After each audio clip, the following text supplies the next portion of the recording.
தந்தை, மகன், தூய ஆவியாரின் பெயராலே ஆமென். இயேசு கிறிஸ்துவின் அன்புமிக்க சகோதர சகோதரிகளை உங்கள் அனைவருக்கும் கிறிஸ்து இயேசுவின் அன்பு கலந்த வணக்கத்தை தெரிவித்துக் கொள்கின்றேன். இந்த நற்செய்தி பாகமானது யோவான் நற்செய்தி 6ஆம் அதிகாரம் 52 முதல் 59 வரை உள்ள திருவாக்கியங்கள். குறிப்பாக 53ஆம் வாக்கியம். இயேசு அவர்களிடம், உறுதியாக உங்களுக்கு சொல்கிறேன், மானிட மகனுடைய சதையை உண்டு அவருடைய இரத்தத்தை குடித்தால் ஒழிய நீங்கள் வாழ்வு அடைய மாட்டீர்கள். அப்போ இயேசுடைய உடலும் இரத்தமும் நாம் உண்டால் மட்டுமே தான் நமக்கு வாழ்வு கிடைக்கும். இயேசு பயன்படுத்துகிற வார்த்தை, உறுதியாக உங்களுக்கு சொல்கின்றேன். அப்போ அன்பார்ந்தவர்களே, இறைவன் மிக அழுத்த திருத்தமாக சொல்கிறார் வார்த்தை, என்னை உண்டால் மட்டும்தான் உனக்கு வாழ்வு உண்டு. அப்படி இன்னும் சொல்ல போனால், திருப்பலியில் நாம் பங்கெடுத்தால் மட்டும்தான் நமக்கு கிருபைகள் அனுபவிக்க முடியும். எனக்கு வார்த்தை தெரியும், வார்த்தை மனப்பாடம் தெரியும், வார்த்தை மனப்பாடம் தெரிந்த காரணத்தினால் உனக்கு வாழ்வு வர வேண்டும் என்ற அவசியம் இல்லை. நான் ஜெபிக்கின்றேன், ஜெபமாலை 24 மணி நேரம் நீ ஜெபித்தால் உனக்கு வாழ்வு வர வேண்டிய அவசியம் இல்லை. மாறாக வார்த்தை என்ன கூறியது, என்னுடைய சதையை உண்டால் மட்டுமே தான் உனக்கு அங்கு கிடைக்கும். அதான் 57ஆவது வாக்கியத்தில் வாசிக்கிறோம்.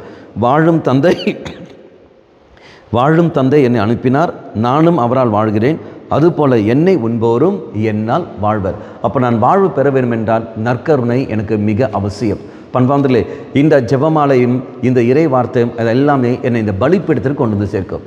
ஜெபமாலை நான் ஜெபிக்கிறேன் என்றால் அந்த ஜெபமாலை என்னை பலிப்பீடத்திற்கு கொண்டு வந்து சேர்க்கும்.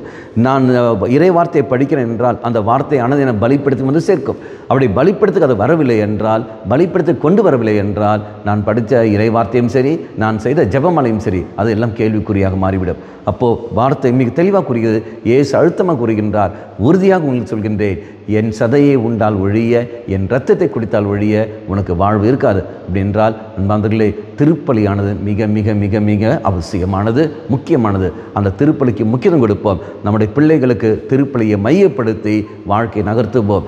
திருப்பலியை சென்றாக மையப்படுத்தி கொண்டு அனைத்து காரியங்கள் நாம் செய்கிற சமயத்தில் நிச்சயமாக நமக்கு தெய்வ அனுபவம் உண்டாகும். கண்களை மூடிக்கொள்ளுங்கள். நல்லமனாய் தெய்வமே, திருப்பலியை மையப்படுத்தி வாழக்கூடிய ஒரு வரத்தை எங்களுக்கு தந்துடலும். அது புரிந்து கொண்டு அதுக்கேற்றபடி வாழ்க்கை நகர்த்த நீத்தாமே எங்கள் கிருபை புரிந்துள்ளோம். அம்மா மாதாவே, தெய்வ மாதாவே, எங்கள் மாதாவே, என் அன்னையே, விசேஷமாக எங்களுக்காக பரிந்து பேசும். ஆமேன்.